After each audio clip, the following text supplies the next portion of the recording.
this video I want to take a look at the question of the housing shortage and landlords. Why are landlords leaving the market in such great numbers? My name is Terry Gorry, I'm a solicitor. I make videos on this YouTube channel about Irish law, business, entrepreneurship, all that sort of stuff. There's a housing shortage obviously in Ireland. There's a critical shortage of accommodation, rental accommodation, houses to rent, and landlords have been leaving the market in great numbers over the last number of years. The Irish Times ran a story there the other day. They invited readers to explain why it was they were leaving the market, the landlords leaving the market and getting out of letting properties. So Aisling Flynn in Dublin, I'm a landlord in a house in Drimna. We had a tenant absolutely trash the house. We got the deposit back, but the damage extended to more than 10 grand. We couldn't claim tax relief on the repair work. It's back to close to the values we paid. We most likely will sell. We can't keep subsidising ownership. Dave Sheehan in Dublin, he's not an accidental landlord, he's a benign landlord. He has 2 properties, but he believes that he's tired of the government assuming that he's trying to screw every tenant that he gets into the place.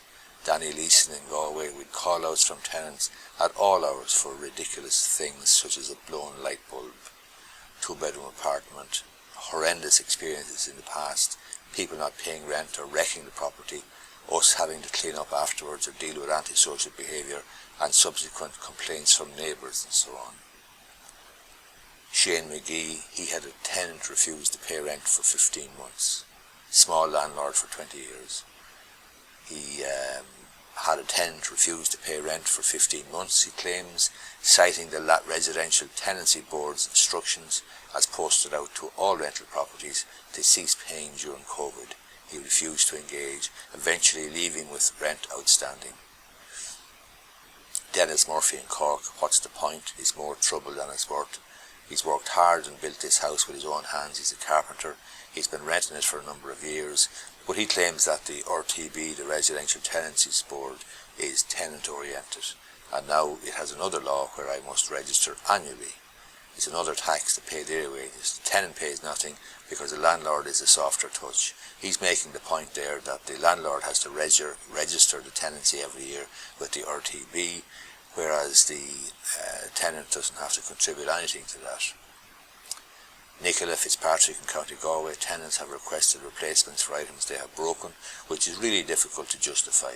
She has a 3-bed semi-detached house through a property company for the past 9 years, and she says as a private landlord the biggest issue is with the Residential Tenancies Board, which provides zero value for the fees it requires landlords to pay.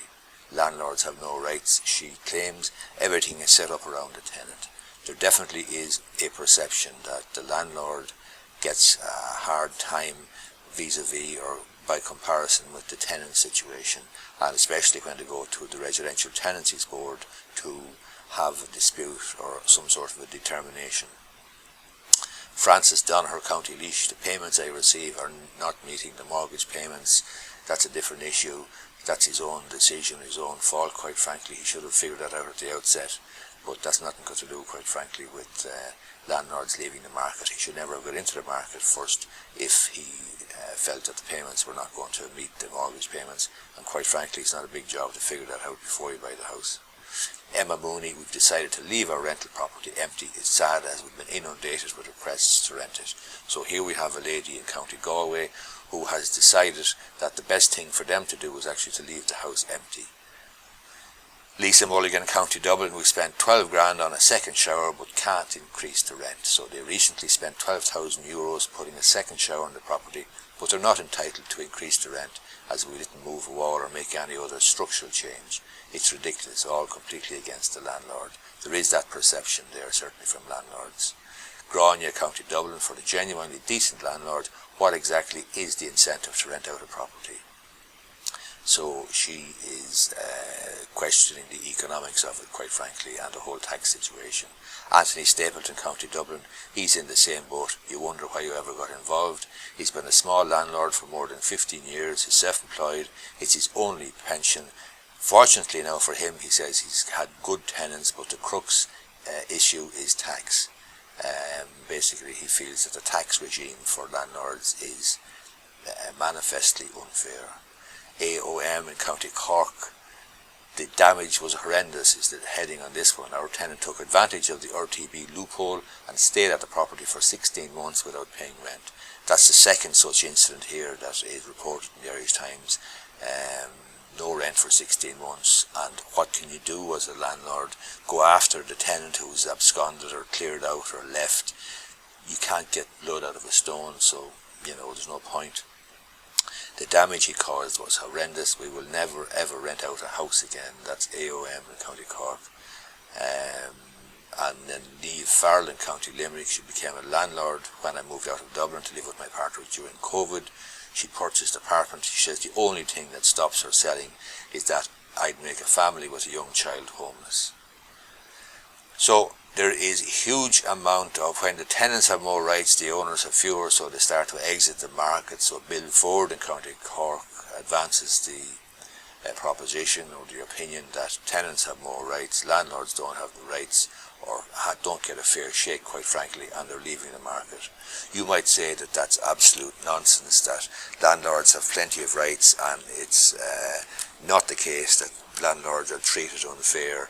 It's not the case that landlords have it handy in terms of good income coming in and good tax regime. But if that was the case, if those arguments were sustainable, then landlords would not be leaving the market in the numbers, in the droves that they're leaving. And the rental market now, with the number of properties available to rent, is in an appalling state.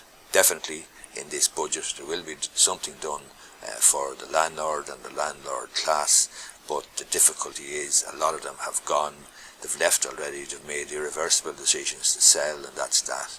And again, it's easy to say that the landlord should be doing this and other people should be providing private rental accommodation and other people should be doing this, that and the other. But when the ordinary man and woman gets into the arena and puts forward a house for rent, etc., and find that the house was a mess and the total loss came to €9,000, it broke me. These things, I know from my own experience, can occur. So that's the unfortunate situation. It's a story in the Irish Times. Basically, they're asking the question as to why landlords are leaving properties, leaving the rental market in such numbers, and you can see yourself from that sort of cross-section of responses why. Hope you find this video useful. If you do, I'd appreciate if you gave it the thumbs up down below. Thanks a lot.